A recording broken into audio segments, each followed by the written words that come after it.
ماں باپ کس کی عزت کریں؟ بیٹا جی کہہ کے پکارو، میرا بیٹا کہہ کے پکارو، ان کو وقار دو، ان کو عزت دو۔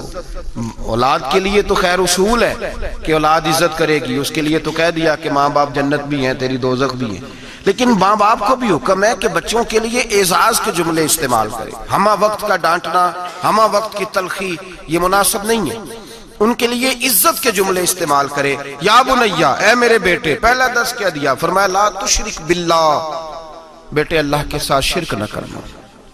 کیوں؟ ان الشرک لظلم عظیم، بے شک شرک بہت بڑا ظلم ہے۔ سب سے پہلی نصیحت اپنی ذات کے لیے نہیں کی۔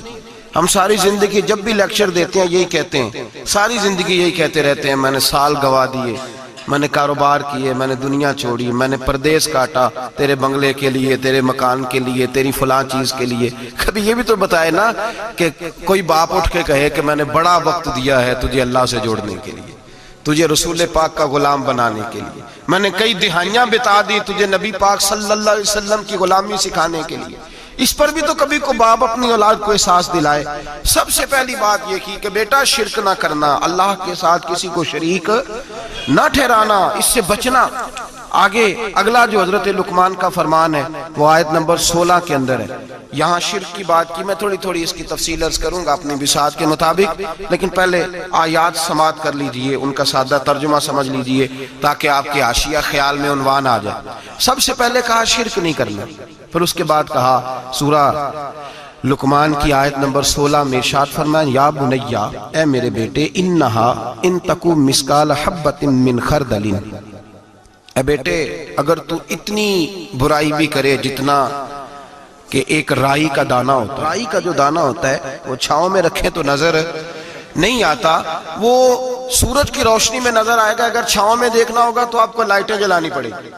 تو حضرت لقمان اپنے بیٹے کو نصیحت کرتے ہیں، کہتے بیٹے اگر تو رائی کے دانے کے برابر بھی گناہ کرے اور پھر وہ گناہ اس طرح ہو فَتَكُنْ فِي صَخْرَةٍ أَوْ فِي السَّمَاوَاتِ أَوْ فِي الْأَرْضِ، چاہے رائی کے دانے کے برابر گناہ ہو اور پہاڑ میں چھپا ہو یا زمین اور آسمان میں چھپا ہو تو کیا ہوگا؟ اپنے بیٹے کو سمجھا رہے ہیں، کہتے ہیں یاتی بِهَا اللہ، اللہ پھر بھی اس کو نکال کے لے آئے گا۔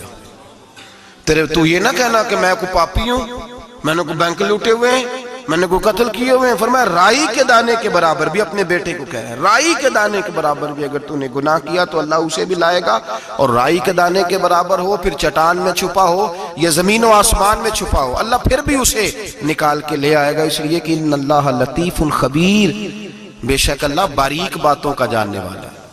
فَمَنْ يَعْمَلْ مِثْقَالَ ذَرَّةٍ خَيْرًا يَرَهُ وَمَنْ يَعْمَلْ مِثْقَالَ ذَرَّةٍ شَرًّا يَرَهُ، اگر تو ذرے کے برابر نیکی کرے گا تو اللہ تجھے اس کا اجر عطا فرمائے گا، اور اگر تو ذرے کے برابر گناہ کرے گا تو اللہ قیامت میں وہ بھی تیری آنکھوں کے سامنے لائے گا، اس کا بھی حساب ہوگا۔ تو فرمایا بیٹے اللہ باریک باتوں کا جاننے والا۔ یا بنیا، اے میرے بیٹے، اقم الصلاۃ، نماز قائم کر۔ بیٹے نماز بس کافی ہو گیا؟ کہا نہیں، اب اور آگے بڑھ، وَأْمُرْ بِالْمَعْرُوفِ، لوگوں کو بھی نیکی کا حکم دے، وَنْهَ عَنِ الْمُنْكَرِ، اور لوگوں کو بری باتوں سے منع کر، اور جب تو یہ کام کرے گا پھر لوگ تجھے ستائیں گے۔ ہو ہی نہیں سکتا کوئی حق بات کرے اور لوگ اس پہ طعن و تشنیع نہ کرے، یہ ہو ہی نہیں سکتا، یہ ممکن ہی نہیں۔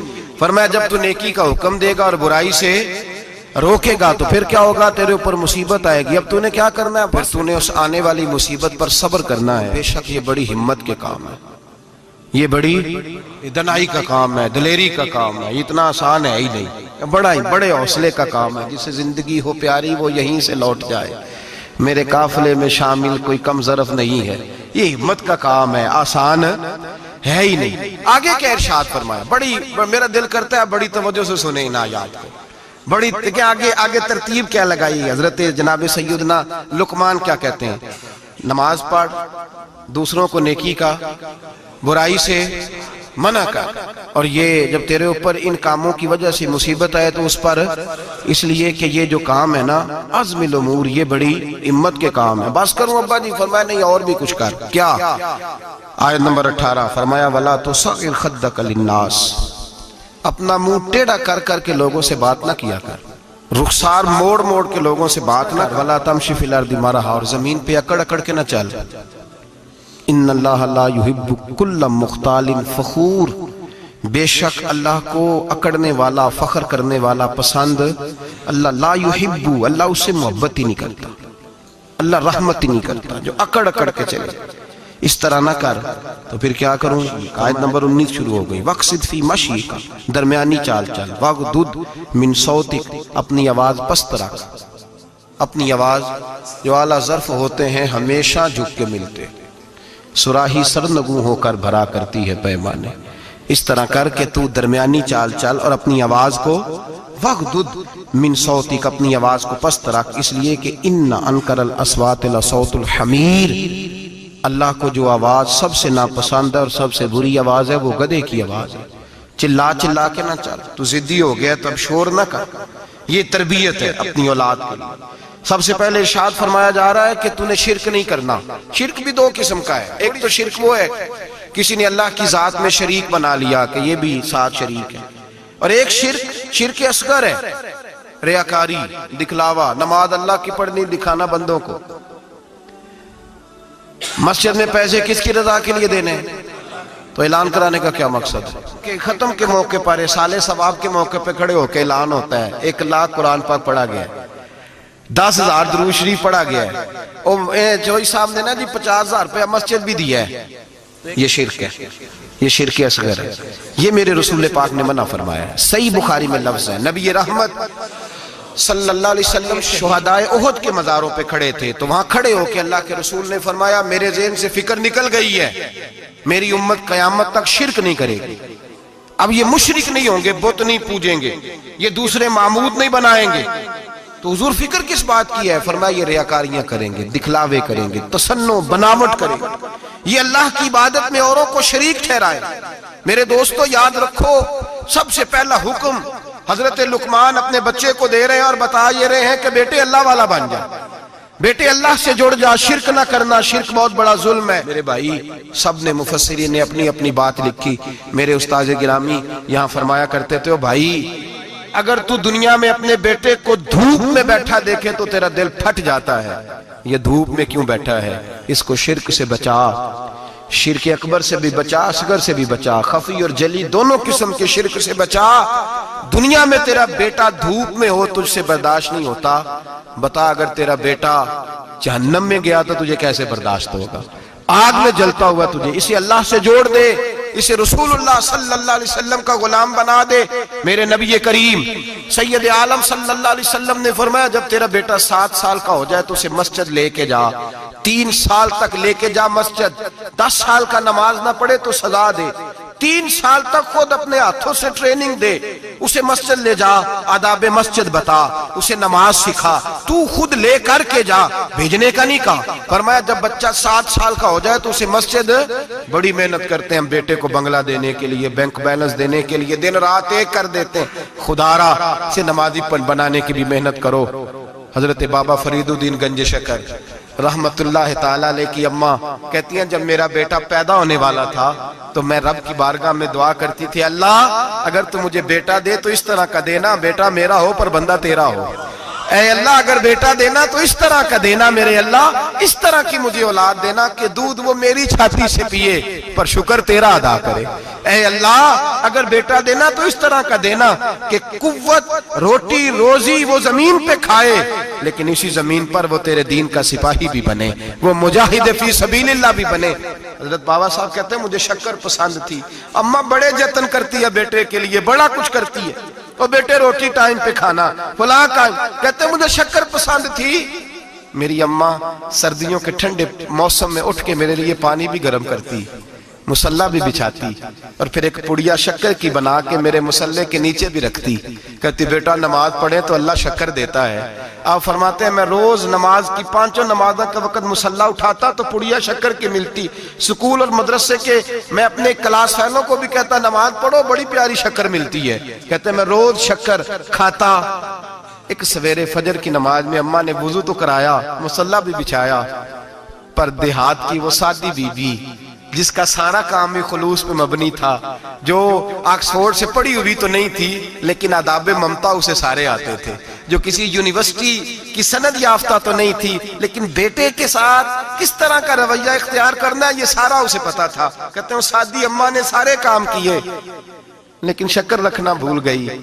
بابا صاحب کہتے ہیں میں نماز پڑھنے لگا تو ماں نے یہ بھی بتایا تھا کہ نمازی کے آگے سے نہیں گزرتے، نمازی کے آگے نہیں ہوتے۔ اب اماں کہتی ہے میں مجبور ہوں، درس بھی میں نے دیا ہے، بھول گئی ہوں، اب شکر رکھنے جاؤں گی تو پردہ کھل جائے گا۔ ایک کونے میں لگ کے ماں روئی، بیٹے کی شفا کے لیے نہیں، بیٹے کی نوکری کے لیے نہیں، بیٹے کے اچھے مستقبل کے لیے نہیں، ماں روئی، آنسو بہے تو کہتی کیا ہے، اے اللہ میں اسے اپنے آگے جھکانے کو جتن تھوڑی کرتی تھی، تیرا بنانے کے جتن کرتی تھی۔ اے اللہ مہربانی فرما، میری پردے داری کر، اگر راز کھل گیا تو میرا فرید نماز نہ چھوڑ جائے۔ بابا صاحب کہتے ہیں اماں تڑپتی رہی اور میں نے نماز پڑھ کے مصلی اٹھایا، پہلے پڑیا ہوتی تھی اب تو پورا دریا شکر کا بہ رہا ہے۔ فرماتے ہیں میں نے وہ اٹھائی، شکر کھائی اور میں نے چیخ کے کہا اماں جلدی آج بڑی لذیذ ہے، آج شکر کوئی انوکھی ہے، اور آج تو کمال شکر دی ہے میرے اللہ نے، ایک پڑیا کی جگہ پورا دریا بہ رہا ہے۔ بابا صاحب رحمت اللہ علیہ فرماتے ہیں میری اماں آئی اور میری اماں نے بازو کھولے تو ماں کی ممتا ہی بتاتی ہے کہ اللہ کی رحمت کس طرح کی ہوتی ہے۔ کہتے ہیں میں نے اماں کے سینے سے لگا تو اماں رو کے کہنے لگی بیٹے پہلے میں شکر دیتی تھی، آج شکر بنانے والے نے شکر عطا فرمائی ہے۔ ساری زندگی پیشانی سے سجدے کا نور نہیں گیا، ساری زندگی وہ لذت عبادت نہیں گئی، اس لیے کہ استاد نے ڈنڈے سے نمازی نہیں بنایا تھا، اس لیے کہ پیر صاحب نے یہ کہہ کہ نمازی نہیں بنایا تھا کہ نماز پڑھو گے تو روٹی میں برکت ہو جائے گی، اس لیے کہ علامہ صاحب کا وہ بات سن کے ہم نمازی نہیں بنے تھے کہ جس نماز میں بتایا جاتا ہے کہ بیماریاں ختم ہو جائیں گی نماز پڑھنے سے۔ اماں نے رب سے جوڑنے کے لیے نمازی بنایا تھا۔ ساری زندگی بابا صاحب کہتے رہے اٹھ فریدہ ستیا چاڑو دے مسیح، چل ہن اٹھ فریدہ ستیا چاڑو دے مسیح، او تو ستا ہے رب جاگدا تیری ڈاڈے نال پرید۔ ساری زندگی نماز کی ٹریننگ دینا، اپنے بچوں کو اپنے رب سے جوڑنا، اپنے بچوں کو اللہ کے ساتھ ان کا تعلق بنانا، ان کو رب والا بنانا، انہیں رسول پاک کا غلام بنانا، یہ ڈیوٹی ہے ماں باپ کی۔ ماں باپ اپنے بچوں کے سینوں میں اللہ کی محبت داخل فرمائے۔ میرے نبی کریم سید عالم صلی اللہ علیہ وسلم نے ہمیں جن چیزوں کے بارے میں تلقین کی ان میں سے ایک یہ ہے کہ اپنے بچے کو نمازی بناؤ، انہیں مسجد لے کر کے جاؤ، انہیں پیغام اللہ کے دین کا پیغام خود سکھاؤ۔ شرک کے بعد جو ارشاد فرمایا وہ یہ ہے کہ چھوٹا سا گناہ، یا بنیا ان تکو مثقال حبۃ من خردل فتکن فی صخرۃ او فی السماوات او فی الارض، بیٹے چھوٹا سا رائی کے دانے کے برابر بھی گناہ اگر تو کرے گا، اور وہ گناہ چاہے پہاڑ کے پیچھے ہو چاہے زمین و آسمان میں چھپا ہو، اللہ اسے بھی چھوٹے چھوٹے گناہ سے۔ مثالیں بہت ساری ہیں لیکن سادی سی بات ہے نا، میرے نبی کریم سید عالم صلی اللہ تعالی علیہ وآلہ وسلم نے فرمایا ہے کہ مومن بزدل ہو سکتا ہے، مومن کاہل ہو سکتا ہے، کنجوس ہو سکتا ہے، لیکن مومن کبھی جھوٹا نہیں ہوتا۔ نبی پاک صلی اللہ علیہ وسلم فرماتے ہیں جب تو جھوٹ بولتا ہے تو اتنی بدبو نکلتی ہے کہ تیرے کرامن کاتبین چھوڑ کے پیچھے کھڑے ہو جاتے ہیں، اتنی بدبو نکلتی ہے تیرے وجود سے۔ تربیت ہی ہے نا۔ محبوب سبحانی، غوث سمدانی، شیخ عبد القادر جیلانی، اماں کیا کہتی ہے؟ اماں کہتی ہے عبد القادر میں تجھے بغداد پڑھنے بھیج رہی ہوں لیکن ماں کی یونیورسٹی کا پہلا سبق بھی یاد کر لے، بیٹا دیکھنا تیری زبان سے کہیں جھوٹ نہ نکل جائے، تو حسن کا پوتا اور حسین کا نواسہ بنتا ہے، ایسا نہ ہو کہ تو سادات کرام کی سفید چادر پر کوئی دھبا لگائے، بیٹے تیری زبان سے جھوٹ نہ نکلے۔ بڑی مشہور بات ہے نا، حضرت غوث اعظم کی اماں نے 100 دینار سی دیا ہے، ڈاکو رستے میں مل گئے، تیرے پاس کیا ہے؟ کہا 100 دینار ہے۔ وہ کہتے ہیں چور تھے، ہمیں تو بڑی دور بیٹھا پیسہ بھی نظر آ جاتا تھا، پر عبد القادر کے سارے کپڑے ٹٹولے پر ہمیں 100 دینار نظر۔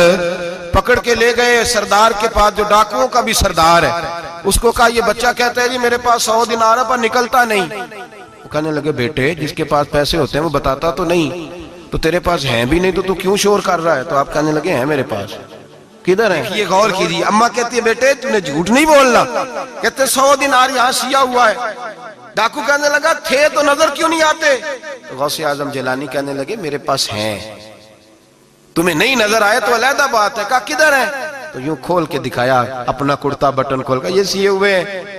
ڈاکوؤں کے سردار نے دیکھا تو پیسے تو اپنی جگہ تھے، بیٹے کا چہرہ دیکھنے لگا، کہنے لگا چھوٹے سے بیٹے لوگوں کے پاس ہوتے بھی ہیں تو ڈاکہ پڑ جائے، لوگ چھپانے کی کوشش کرتے ہیں، تو نے ظاہر کیوں کیے؟ تو حضرت غوث اعظم کی سچی زبان، چہرے پہ اطمینان کی روشنی، اور اماں کی یونیورسٹی سے لی ہوئی ڈگری اور باپ کے ادارے سے لی ہوئی سند، حضرت غوث اعظم جیلانی اس ڈگری کا اپنا علم آگے تقسیم کرنے لگے، کہنے لگے سارا کچھ ہو سکتا ہے، عبد القادر کی منہ سے جھوٹ نہیں نکل سکتا، اس لیے کہ میں ماں سے وعدہ کر کے آیا ہوں کہ زندگی میں ہمیشہ سچ بولوں گا، جھوٹ نہیں نکلے گا۔ اور لفظوں کی صداقت تھی، 11-12 سال کی عمر، معصومیت کے جملے ایسے نکلے کہ ڈاکوؤں کا سردار کانپنے لگا، راشہ طاری ہو گیا، پلٹ کے اس کے آنسو نکلے۔ حضرت غوث اعظم چلے تو پیچھے پیچھے چل دیا، کہا تو میرے پیچھے کیوں آ رہا ہے؟ کہنے لگے جس مسجد تم جاؤ گے میں بھی اسی مسجد میں نماز پڑھوں گا۔ اپنے ورکروں سے کہنے لگا تم نے ڈالنے ڈاکے تو ڈالو، مجھے تو اس کے سچ نے دھو ڈالا ہے۔ وہ کہنے لگے اگر ہم نے برے کام تیرے پیچھے لگ کے کیا ہے تو نیکیاں بھی اکٹھی کریں گے۔ میرے بھائی ٹریننگ، تربیت بچے کو گھر کی ماں کی گود اگر سچ بولنا سکھائے، اور اگر اماں ہی کہے جا دیکھ کے آ تیری چچی تیرے بارے میں کیا کہہ رہی ہے، یا سن کے آ وہ فلاں آدمی کیا کہتا تھا، ذرا جاسوسی کا، اور اگر باپ ہی اسے کہے کہ جا بار والے سے جا کے کہہ دے کہ ابا جی گھر میں نہیں ہے، تو کیسے اس کے اندر صداقت پیدا ہوگی؟ وہ کس طرح دیانتدار بنے گا؟ کس طرح وہ معاشرے کے اندر اچھا کردار ادا کرے گا؟ حضرت سیدنا حبیب اجمی رحمت اللہ تعالیٰ علیہ کے پاس ایک شخص آیا کرتا تھا، صحبت میں بھی بیٹھتا تھا، لیکن کام وہ ٹھیک نہیں کرتا تھا، سود کا دھندا تھا، لمبے چوڑے اس کے مسائل تھے۔ حالانکہ ایک ہی بیٹی تھی، وہ بھی دونوں ٹانگوں سے معذور تھی، دونوں ٹانگوں سے معذور، بڑے حکیم طبیب دکھائے لیکن بچی کو شفا نہیں ہوتی۔ شخص بھی اپنے مزاج کے لحاظ سے اچھا نہیں تھا۔ کہتے سویرے سویرے آیا تو کہنے لگا حضور مجھے توبہ کرا دیں، آج کے بعد نہ جھوٹ بولوں گا، نہ حرام کھاؤں گا، نہ شراب پیوں گا۔ تو کہتے ہیں جتنے لوگ بیٹھے تھے کان کھڑے ہو گئے، کہا تجھے کیا ہوا؟ کہنے لگا 11-12 سال کا نوجوان آیا مجھے توبہ کرا گیا، چڑھتی جوانی، 11-12 سال 14-15 سال کا بچہ مجھے توبہ کرا گیا۔ تو کہتے ہیں ہم محو حیرت ہوئے کہ اتنا سا بچہ؟ تو کہتے ہیں کسی نیک باپ کا بیٹا تھا، کسی پرہیزگار ماں کا بیٹا تھا، گھر میں تربیت ہوئی۔ اتنے بچے تو خانقاہ بھی نہیں جاتے، اتنے سے بچے تھوڑی کسی ادارے کے فارغ التحصیل ہوتے ہیں، کس مدرسے سے پڑھے ہوتے ہیں؟ کہتے چھوٹی سی عمر۔ تو کہا جناب آپ کو کیسے ملا؟ تو وہ شخص کہنے لگا حضور کل میں گیا بازار، میں نے بغداد کے چوک سے 10 کلو مچھلی بھی خرید لی، اور کچھ اور ضرورت کی چیزیں بھی، مہمان آنے تھے، وہ سارا کچھ خرید کے میں جب نکلا تو سامان زیادہ ہو گیا۔ چوک میں مزدور بیٹھے ہوتے تھے، میں نے کہا بھئی میرے ساتھ فلاں محلے تک سامان پہنچانا ہے۔ وہ بچہ کہنے لگا چچا اگر میں چلوں تو، میں نے اس کو ایڈریس وغیرہ بتلایا تو 3 دینار مزدوری طے ہو گئی سامان گھر پہنچانے کی۔ کہتے میرے ساتھ وہ نکلا، اور جب رستہ طے کرنے لگا تو رستے میں گرمی بڑی سخت تھی، ظہر کا وقت تھا، ذرا ہم نے چند قدم اٹھائے، 2-4 گلیاں گزرے تھے کہ اذان ظہر کی آواز آنے لگی۔ تو کہتے ہیں بڑی منت کے انداز میں، بڑی گزارش کے انداز میں میری طرف دیکھا، عمر چھوٹی سی ہے، کہنے لگا چچا اگر اجازت مل جائے تو میں ظہر کی نماز پڑھ لوں۔ کہتے ہیں میں ایک جگہ پھٹے پہ بیٹھ گیا اور گپے کرنے لگا، سامان وہاں رکھا، میں نے کہا پڑھ لے نماز۔ کہتے ہیں بچہ نماز پڑھنے چلا گیا، باقی لوگ دیر سے آئے، وہ نماز پڑھ کے جلدی آ گیا۔ میں نے کہا بیٹے تو جلدی آ گیا ہے؟ کہنے لگا اس لیے جلدی آیا ہوں کہ آپ یہ نہ سمجھے یہ کام چور ہے، میں نے نفل چھوڑ دیے ہیں، فارغ ہو کے پڑھ لوں گا۔ کہتے ہیں سامان اٹھایا، رستے میں گرمی شدت کی تھی، اس کا پسینہ بہنے لگا، میں آگے بڑھا، میں نے کہا بیٹے سامان تھوڑی دیر کے لیے مجھے دے دو، گرمی زیادہ ہے۔ کہنے لگا چچا کسی کا تربیت یافتہ ہوں، کسی نے ٹریننگ دی ہے، کہا ماں باپ نے کہا تھا حرام لقمہ گھر نہ لانا، کہا بات کیا ہوئی؟ کہنے لگے میں آپ کو نہیں دے سکتا، اس لیے کہ 3 دینار مزدوری گھر پہنچانے کی طے کی ہے، اگر آپ اٹھائیں گے تو پھر میں پیسے پورے نہیں لوں گا۔ دامان نے توکل کی، یہ خوبی ہے کہ اس پر پیوند لگے ہوتے ہیں پر